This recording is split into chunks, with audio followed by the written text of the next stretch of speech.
Entonces vamos a abrir nuestra Biblia en la epístola primera de Pedro, capítulo 2, versículo 21 al 23.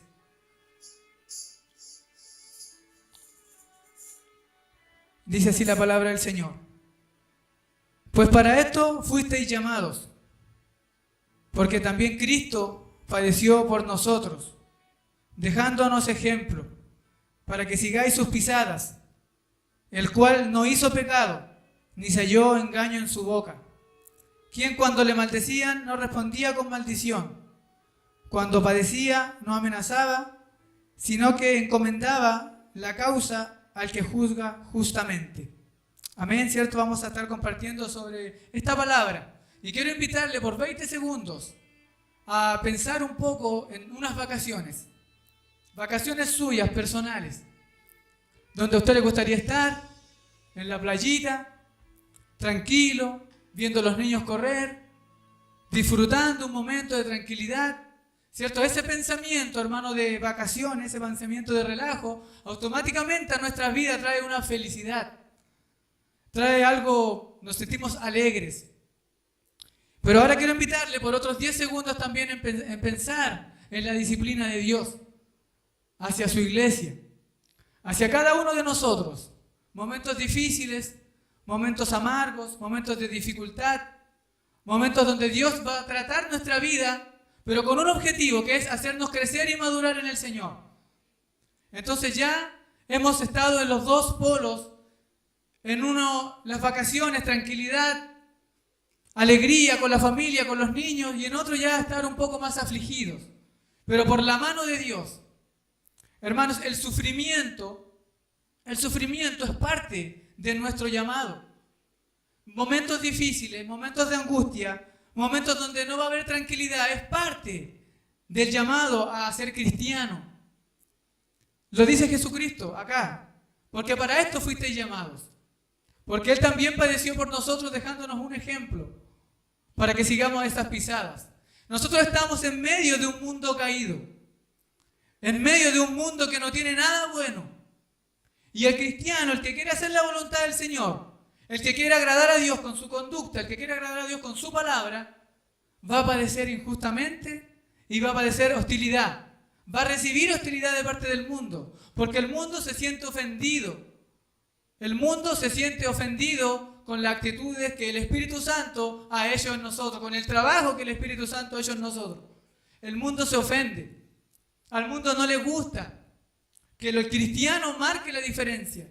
En el trabajo, hermano, vamos a recibir persecución, porque todo lo que está en el mundo, hermano, está corrompido. Pero nuestra vida tiene que marcar una diferencia. Entonces, hermano, el sufrimiento es parte de nuestro llamado. Así como, hermanos, hemos recibido la salvación y hemos abrazado que esa salvación es eterna y esa salvación está asegurada, también está asegurado de que vamos a tener aflicción en el mundo. ¿Cierto? Lo dice nuestro Señor Jesucristo en Juan, capítulo 16, versículo 33, que en el mundo tendréis ¿qué? Aflicción. Pero confiad, yo he vencido al mundo. Está asegurado también por nuestro Señor Jesucristo de que vamos a tener aflicción. Entonces, hermanos, no hay que esperar otra cosa. No hay que esperar otra cosa, hermano, de ser cristiano. El Señor Jesús lo dijo, que vamos a tener aflicción. Vamos a tener momentos difíciles, vamos a tener momentos de prueba, vamos a tener momentos de disciplina donde Dios va a tratar nuestra vida. Pero siempre, ¿cierto?, con un propósito, que es conformarnos a la imagen de nuestro Señor Jesucristo. Hermanos, vamos a ver unos versículos que están, ¿cierto?, siempre hablando del sufrimiento. Vamos a ver ahí mismo Pedro, capítulo 1, versículo 6.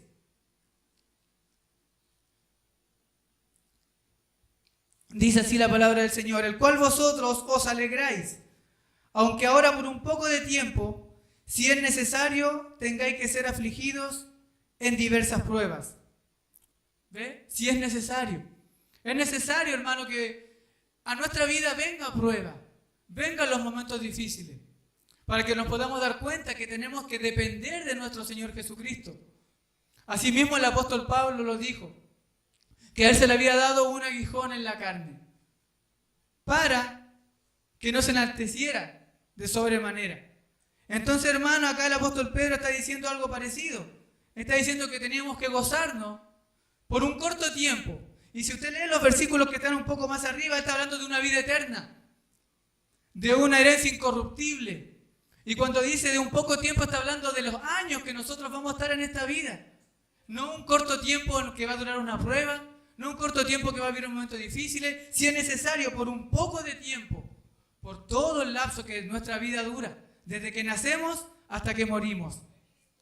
Vamos a tener que ser afligidos. Lo que Pedro está comparando, hermano, es la vida eterna que nosotros vamos a vivir en el cielo, una herencia incorruptible, con el corto tiempo que aquí vamos a ser afligidos en diversas pruebas. Entonces, hermano, Pablo está, hermano, diciéndonos que vamos a estar siendo afligidos constantemente. Vamos a estar viviendo momentos difíciles constantemente, ya sea por el pecado, ya sea por la disciplina de Dios a nuestra vida, o ya sea para impedir que pequemos. De una u otra manera, hermanos, Dios nos hace sufrir y todo está orquestado por Dios. Todo lo que nosotros vivimos, todo lo que nosotros, hermanos, hacemos está orquestado por el Señor Jesucristo. Entonces, hermanos, el sufrimiento es parte de nuestro llamado. Y cuando nosotros, hermanos, estamos en la plena voluntad del Señor, estamos tratando de hacer la voluntad del Señor en humildad, hasta en nuestra familia vamos a alcanzar o vamos a tener oposición, vamos a recibir oposición, vamos a recibir hostilidad. En las personas que menos pensamos, podemos recibir sufrimiento. Vamos a leer Mateo capítulo 10.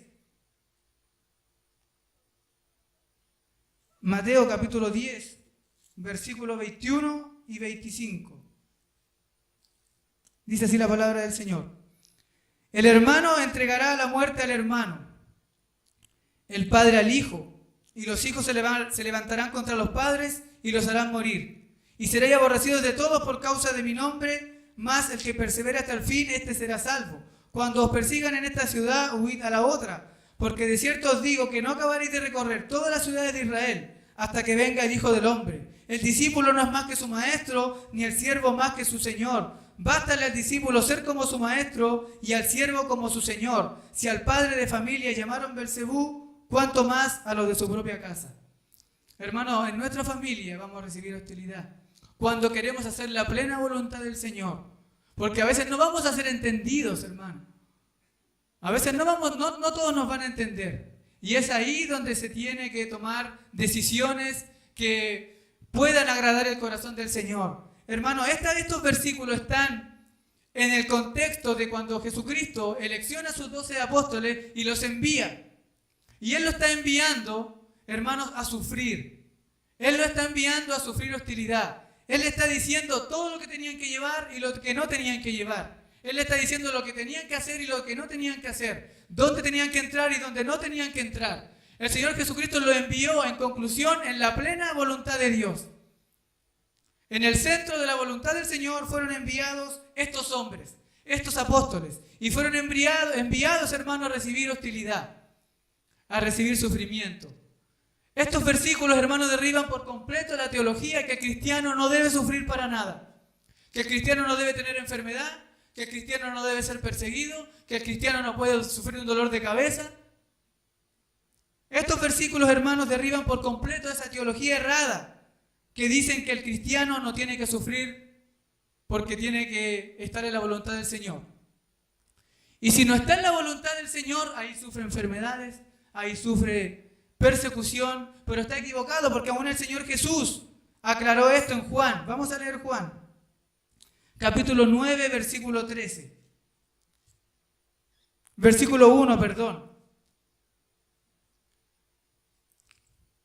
Al pasar Jesús vio un hombre ciego de nacimiento y le preguntaron sus discípulos diciendo: Rabí, ¿quién pecó, este o sus padres, para que haya nacido ciego? Escuchen lo que respondió Jesús: no es que pecó este ni sus padres, sino para que las obras de Dios se manifiesten en él.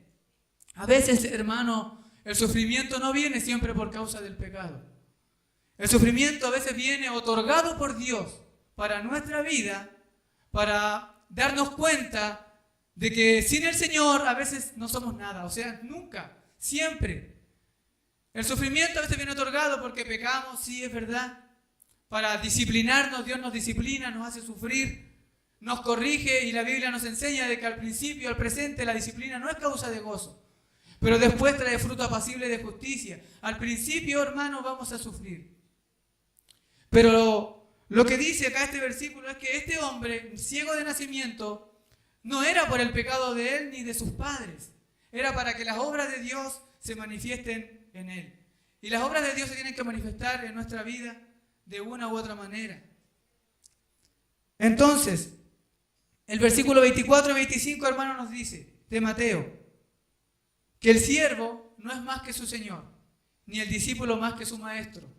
¿Qué nos quiere decir esto? Que nosotros no debemos esperar otra cosa en el mundo caído, sino que hostilidad de este mundo, porque nosotros no somos más espirituales que Jesús. Él es nuestro Señor, Él es nuestra medida, Él es nuestro estándar. Y si a Él lo vituperaron, y si Él sufrió, nosotros también vamos a sufrir. Entonces, hermano, ¿qué es lo que nosotros no debemos esperar? Es siempre estar relajados, es siempre estar como que no pasa nada, caerle bien a todo el mundo, caerle bien en el trabajo a todo, estar, no sé, haciendo un trámite y estar bien con todo, porque, hermano, no somos compatibles con el mundo. No somos compatibles con el mundo. Y si eso está pasando en nuestra vida, que estamos bien con todo, estamos bien, nada nos pasa, le caímos bien al jefe corrupto, le caímos bien al trabajador que es corrupto, le caímos bien a todos, es porque en algún lado no hemos mostrado al Señor. Hermano, si no hemos sufrido, si Dios no nos ha disciplinado, hay que ponerse a pensar, ¿qué está pasando conmigo? ¿Por qué yo tengo esta afinidad con el mundo y no soy tratado? No soy, hermano, perseguido. Aunque como les dije recién, eso no es motivo de gozo. Nadie se goza en la persecución.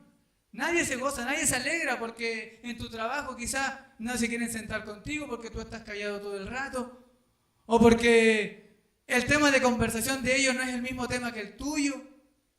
Y tú quieres quizás entrar en su conversación y tienes que hacerte parte de lo que ellos dicen.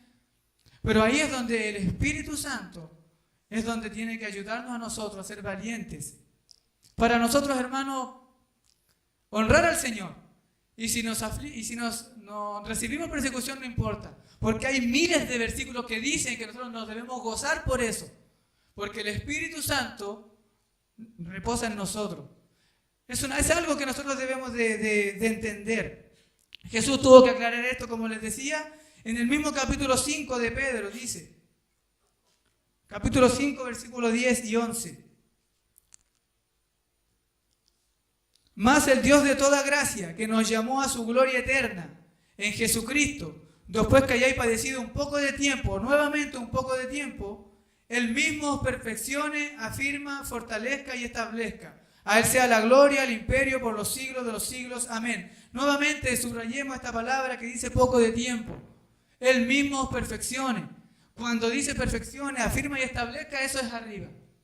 Eso es en el cielo. Pero mientras estemos acá, Él sigue también perfeccionando nuestra vida, fortaleciéndonos, afirmando. Y ese es nuestro motivo de alegría. Nadie se regocija en un dolor de cabeza, en tener diabetes, en sufrir del dolor de estómago. Nadie se levanta por la mañana y dice, qué rico este dolor de cabeza con el que amanecí. Nadie dice eso, hermano. Nadie que me gozo en este cáncer. Nadie. En lo que nos gozamos, hermano, es que Dios está en medio de nuestro dolor, fortaleciendo nuestra vida, estableciéndonos, afirmándonos. Y ese es nuestro motivo de gozo. Por eso nos gozamos, por eso nos alegramos en que Dios esté en medio de nosotros y en medio de nuestro dolor. Y ese debe ser el punto, hermanos, de nuestra oración. Orar para que Dios abra los ojos de nuestro entendimiento y entender de qué se trata el momento de prueba o de aflicción que estoy viviendo. Esto lo explica muy bien Santiago, capítulo 1. Vamos allí. Dice, hermanos míos, tened por sumo gozo cuando os halléis en diversas pruebas. Sabiendo que la prueba, esto implica conocimiento de Dios, sabiendo que la prueba de vuestra fe produce paciencia. Hermanos, y la palabra paciencia aquí quiere decir perseverancia. Aún en los momentos de dificultad, aún en el peso o aún en la aflicción que esté encima de nosotros. Perseverancia para aguantar los momentos difíciles. Sabiendo la única manera, hermano, de que el cristiano se puede gozar, la única manera de que el creyente en Cristo se puede gozar en un momento de aflicción es que sepa cuál es la suma de la aflicción más la hostilidad. La única manera, el total de eso, hermano, es perseverancia. Es lo que nosotros necesitamos. Es lo que cada creyente necesita para ser afirmado en la iglesia, en la casa del Señor. Perseverancia, o sea, paciencia. Amén. Entonces necesitamos resistencia, perseverancia, no importando el peso o la presión que esté encima de nosotros. El hermano Pablo vivió el sufrimiento de una manera muy particular. El pecado puede venir a causa, el sufrimiento, puede venir a causa del pecado. Si el cristiano peca, Dios lo va a disciplinar. Vamos ahí a Hebreos, capítulo 5, capítulo 12, versículo 5. Y ya habéis olvidado la exhortación que como a hijos se os dirige, diciendo, hijo mío, no menosprecies la disciplina del Señor, ni desmayes cuando eres reprendido por Él, porque el Señor al que ama disciplina y azota a todo aquel que recibe por hijo. ¿Ven? Hermanos, si nosotros pecamos, Dios nos va a disciplinar. Dios va a disciplinar nuestra vida para que no pequemos, para que dejemos eso que no nos hace glorificar al Señor, y Dios va a meter mano en nuestra vida. Nos va a hacer de una u otra manera vivir momentos donde nosotros podamos sentarnos a meditar y sentarnos a pensar de que algo estamos haciendo mal y que debemos tomar una decisión ayudados por la gracia soberana de Dios. Entonces, hermano, el sufrimiento puede venir a causa del pecado. Pero lo importante aquí, hermano, dice, y Dios azota. Eso implica una disciplina dura. A veces la disciplina no es la misma, hermano. A veces, hermano, insistimos en pecar, sabiendo que lo que estamos haciendo no está agradando el corazón de Dios, y a nuestra vida puede venir una disciplina dura, un azote. Eso implica esa palabra. Lo importante también es saber por qué Dios nos disciplina. Porque estamos pecando, es correcto, pero también porque somos sus hijos.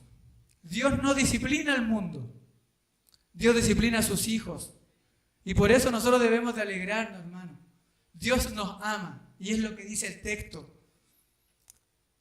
Parece que estos hermanos, a los que fue escrito esta carta de los hebreos, el autor les dijo esto: puesto los ojos en Jesús, el autor y consumador de la fe, el cual por el gozo puesto delante de él sufrió la cruz, menospreciando el oprobio, y se sentó a la diestra del trono de Dios. Considerad a aquel que os sufrió tal contradicción de pecadores contra sí mismo, para que vuestro ánimo no se canse hasta desmayar. Consideremos lo que él hizo. Porque, hermano, acá estos hermanos al parecer estaban viviendo esto, la disciplina del Señor. Y su ánimo y el ánimo de nosotros, hermano, muchas veces tiende a desmayar cuando somos disciplinados por el Señor. Pero acá el autor de Hebreos les dice que consideremos a aquel que sufrió tal contradicción de pecadores. Consideremos lo que él sufrió, porque aún no hemos padecido hasta la sangre. Entonces, hermano, por causa del pecado muchas veces puede venir la disciplina del Señor. Pero no debemos desmayar, porque Dios disciplina a sus hijos. Y, hermano, eso debe hacernos felices, debe hacernos estar contentos. Dios no disciplina al mundo, Dios disciplina a su iglesia, a sus hijos, para que le glorifiquen. Para impedir el pecado, 2 de Corintios, capítulo 12, versículo 7. Pablo vivió el pecado, el sufrimiento de manera particular. Y para que la grandeza de las revelaciones no me exaltase desmedidamente, me fue dado un aguijón en mi carne, un mensajero de Satanás, que me abofetee, para que no me enaltezca de sobremanera. Acá vemos el sufrimiento de Pablo no fue por causa del pecado. Fue para impedir que pecara. Porque él había recibido muchas revelaciones. Dice la palabra del Señor que él había sido ascendido al tercer cielo. Había escuchado palabras inefables que no es dado al hombre poder expresar. Y por esa revelación, por eso grande que él recibió un aguijón en su carne. Y cuando está hablando de esa palabra aguijón, no está hablando de una espina. Está hablando de una estaca, de un arma, de algo agudo, de algo que él estaba viviendo en su carne, algo difícil. Y cuando habla de carne, él dice que son tendencias pecaminosas que aún se manifiestan en nuestra vida. Mientras, hermanos, estemos en este cuerpo, mientras estemos en este mundo viviendo en este cuerpo, vamos a tener tendencia a pecar. Vamos a tener tendencia, hermanos, se va a inclinar nuestra carne al pecado. Pero debemos ayudarnos con la oración. Debemos amar la santidad del Señor. Miren lo que dice Pablo en Romanos capítulo 7. Romanos capítulo 7, versículo 18.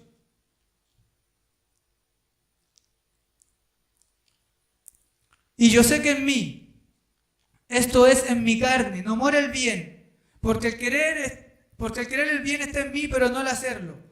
Porque no hago el bien que quiero, sino el mal que no quiero, eso hago. Y si hago lo que no quiero, ya no lo hago yo, sino el pecado que mora en mí. Así que queriendo yo hacer el bien, hallo esta ley, que el mal está en mí. Porque según el hombre interior, me deleito en la ley de Dios. Pero veo otra ley en mis miembros, que se rebela contra la ley de mi mente y que me lleva cautivo a la ley del pecado que está en mis miembros. Miserable de mí, ¿quién me librará de este cuerpo de muerte? Pablo sufría a causa de el pecado. Así nosotros, hermanos, también debemos de meditar en estos versículos y de pensar si realmente nosotros sufrimos cuando pecamos. Y si nos damos cuenta de que hay otra ley en nuestros miembros. A veces algunos pecan, hermano, sin darse ni cuenta. O se pueden dar cuenta, pero no está lo que dice Pablo, miserable de mí. ¿Quién me librará de este cuerpo de muerte? Nosotros, hermano, el pecado en nuestra vida nos debe hacer sufrir. Lo mal, hermano, que a veces estamos, nos debe hacer sufrir. Y decir como dijo el apóstol Pablo, miserable de mí, ¿quién me librará de este cuerpo de muerte? Si no está, hermano, esta actitud, si no está, hermano, esa disposición de luchar, ayudado siempre por la gracia del Señor, para vencer con nuestro pecado, para vencer con nuestra carne.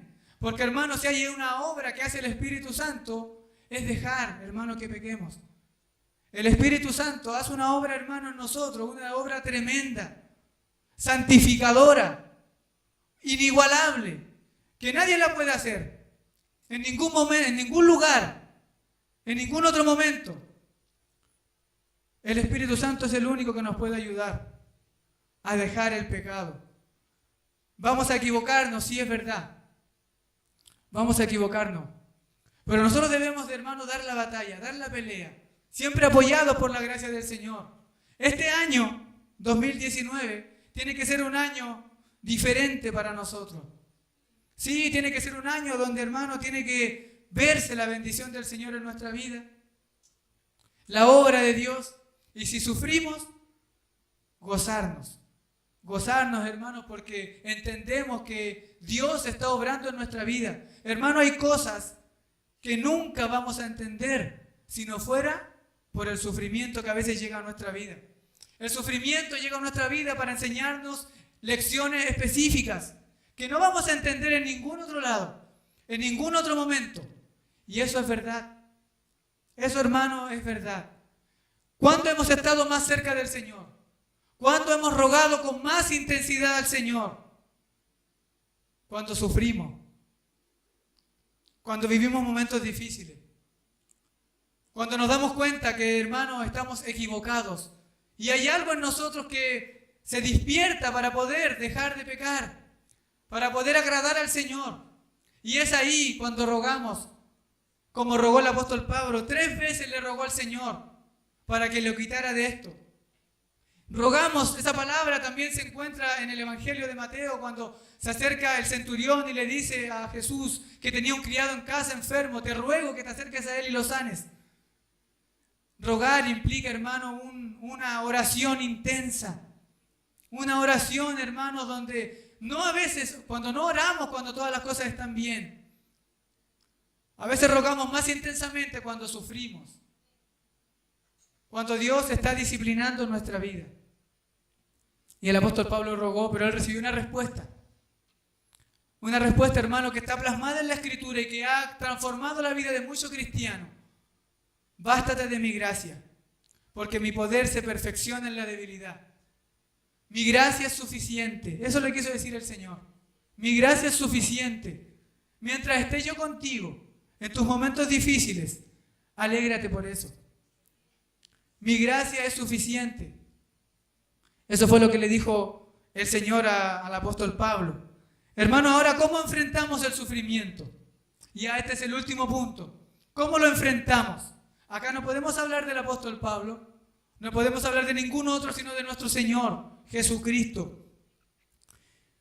Leímos el texto anterior, Primera de Pedro, capítulo 2, versículo 21-23, que Él nos ha dejado un ejemplo para que sigamos sus pisadas. Él sufrió, no por causa del pecado. Él sufrió, no para impedir que pecara. Él sufrió por usted y sufrió por mí. Sufrió por su pecado y por el mío. El justo por los injustos. El santo por los pecadores. Él sufrió por nosotros, hermano. Y el apóstol Pablo le dijo a Timoteo, en el capítulo 2, versículo 8, acuérdate de Jesucristo, resucitado de los muertos, pero también del linaje de David. Timoteo estaba viviendo momentos difíciles. Ese era el contexto. Persecución, falsas doctrinas de otros hermanos. Estaba viviendo muchas cosas, mucha presión en su ministerio. Como hombre, como persona, como usted y como yo a veces la vivimos. Y el apóstol Pablo no le dice acuérdate de mí. No, tampoco le dice acuérdate de Pedro. Le dice acuérdate de Jesucristo, del linaje de David. Jesucristo, hermano, vivió todo lo que nosotros hemos sufrido en la misma situación que usted y yo, como hombre. 100% hombre y 100% Dios. El versículo 21 dice, y tiene 2 palabras muy importantes que nos van a ayudar a mejorar nuestro entendimiento. La palabra que Él nos ha dejado, un ejemplo. Ejemplo en griego es upogramos y lleva consigo la idea de un chico aprendiendo a escribir el alfabeto, poniendo encima de él una hoja para escribirlo. O sea, imagínese cuando, hermano, usted calcaba un dibujo cuando era pequeño. No todos somos buenos para el dibujo. No todos, hermanos, aprendemos a dibujar. Y nosotros en la escuela básica, nosotros nos daban quizá un ejemplo para poder dibujarlo. Y esto es lo que dice, Él nos ha dejado un ejemplo. Él es nuestro ejemplo. De la misma manera, Cristo es nuestro modelo a copiar mientras esperamos el sufrimiento. Él es nuestro ejemplo.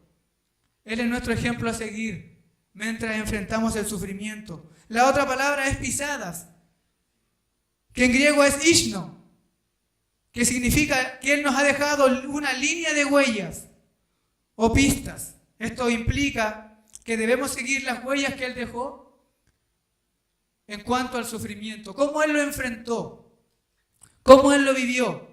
El camino a la gloria que Él transitó es el camino de la justicia.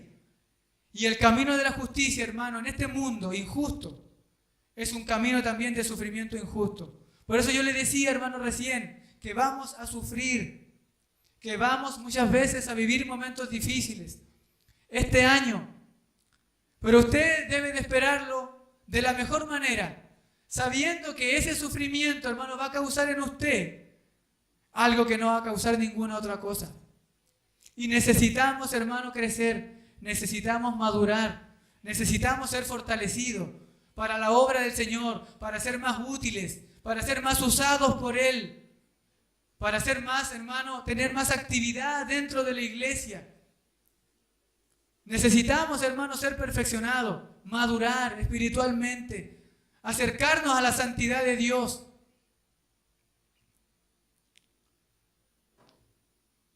El sufrimiento. ¿Y cómo fue la manera de sufrir de Cristo? ¿Cuál fue su reacción? Dice 1 de Pedro capítulo 2, versículo 22. El cual no hizo pecado, ni se halló engaño en su boca. A través del Espíritu Santo, hermano, lo que quiere decir el apóstol Pedro es que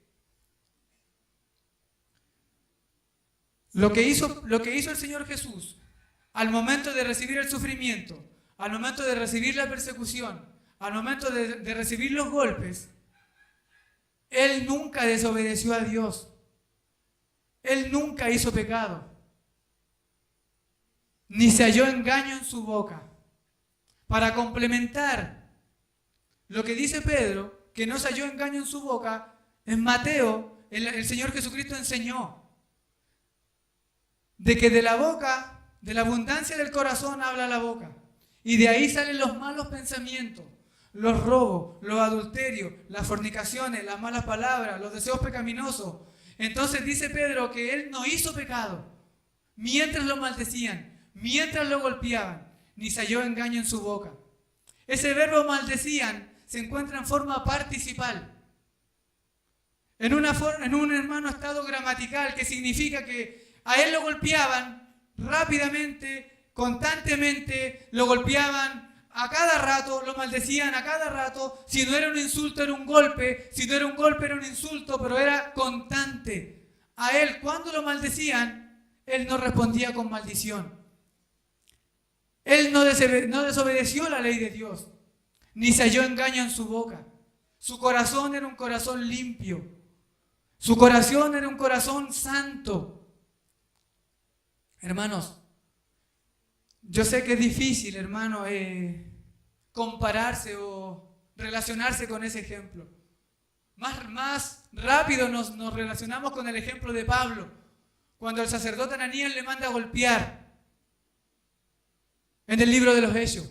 Pablo le dice: Dios te golpeará a ti, pared blanqueada. ¿Estás puesto tú para juzgarme y quebrantando la ley me mandas a golpear? Ahí vemos cómo la carne se interpuso al apóstol Pablo. Pero en Jesús nunca fue así. Y rápidamente nosotros, en vez de relacionarnos con el ejemplo de Jesús, nos relacionamos con el de Pablo. Pero Él nos ha dado un ejemplo. El ejemplo que tenemos que seguir es el de Jesús. Él nos ha dejado huella, Él nos ha dejado pisada. Él nos ha dejado el ejemplo. Rápidamente también podemos decir y pensar de que Jesús actuó así porque era Dios. Y Él podía ejercer control perfecto de todas sus emociones, pueden decir o pueden pensar. Pero Él actuó como tú y como yo. Él era como usted y como yo. Él era 100% hombre. Y lo demuestra cuando dice que Él no se le halló pecado en su boca y que Él encomendaba la causa al que juzga justamente. Actitudes suyas y actitudes mías que a veces tenemos en momentos difíciles. Actitudes suyas y actitudes mías que a veces solamente tenemos, pero Él las tuvo siempre. La actitud de Jesús como hombre fue siempre así. Él encomendaba la causa al que juzga justamente. Y en todos los momentos difíciles, hermanos, que nosotros podamos enfrentar, debemos hacer lo mismo. Encomendar la causa al que juzga justamente. De esa manera el Señor Jesús halló la fuerza durante todo su ministerio para agradar el corazón de Dios. Y esa actitud es una actitud humana, 100% hombre. Nosotros en más de alguna oportunidad hemos tenido esa experiencia. Hemos vivido un momento difícil familiar, hemos quedado sin trabajo y hemos orado al Señor, hemos encomendado la causa al que juzga justamente. Él se ha llevado la carga y nos hemos sentido tranquilos y nos hemos sentido en paz y hemos esperado en el Señor. Pero no siempre es así. Hay cosas que nos sobrepasan. Pero Él, humanamente, todo su ministerio fue así. Él encomendó la causa al que juzga justamente. Y es lo que, hermanos, nosotros debemos hacer, debemos aprender. Cuando le maldecían, Él no maldecía. Él no respondía con maldición. Hermanos, en conclusión, el sufrimiento es parte de nuestro llamado. El sufrimiento es parte de lo que vamos a vivir en este mundo caído, como cristianos, como hijos de Dios, llamados a vivir una vida diferente. Vamos a recibir hostilidad. En conclusión, el sufrimiento, hermano, no viene siempre por causa del pecado. Dios nos quiere enseñar a veces lecciones específicas que nunca aprenderíamos si no fuera por causa del sufrimiento. El sufrimiento también viene para prevenir que a veces pequemos. Y el Señor Jesús, lo que vivió, lo vivió 100% hombre. Y nos dejó huellas, nos dejó pisadas, para que nosotros pudiéramos aprender de Él. A través de este ejemplo, que no se halló engaño en su boca, que cuando le maldecían, Él no maldecía, no respondía con maldición, de que Él encomendó la causa, que juzga justamente. Abracemos estos, hermanos, indicios, huellas, pisadas, pistas que Él nos dejó en su palabra para enfrentar este año 2019, hermano, que para ser prósperos espiritualmente, primero tenemos que sufrir. Primero tenemos que vivir momentos difíciles. Primero, hermano, que la madurez vienen, hermano, los momentos difíciles. Amén. Y la Biblia dice, hermano, mire, para terminar, en Corintios, vamos ahí.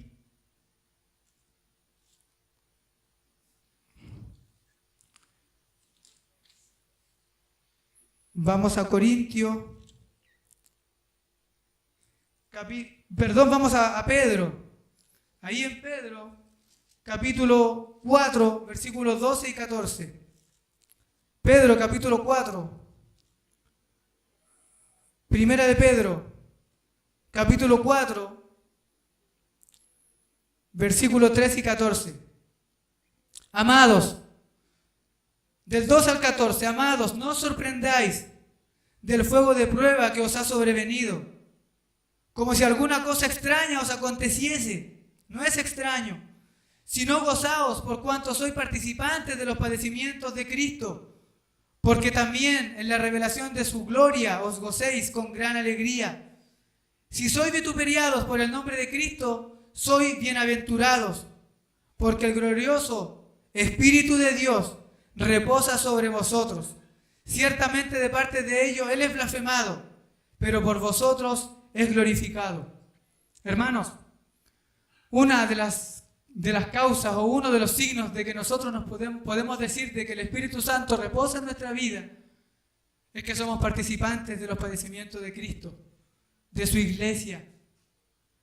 Así que esto era, hermano, lo que quería compartir con ustedes, para que podamos enfrentar este año 2019 con un conocimiento de que si vienen momentos difíciles, si vienen momentos de aflicción, es para nuestro crecimiento, es para crecer espiritualmente. Amén, que el Señor les bendiga y Dios les guarde.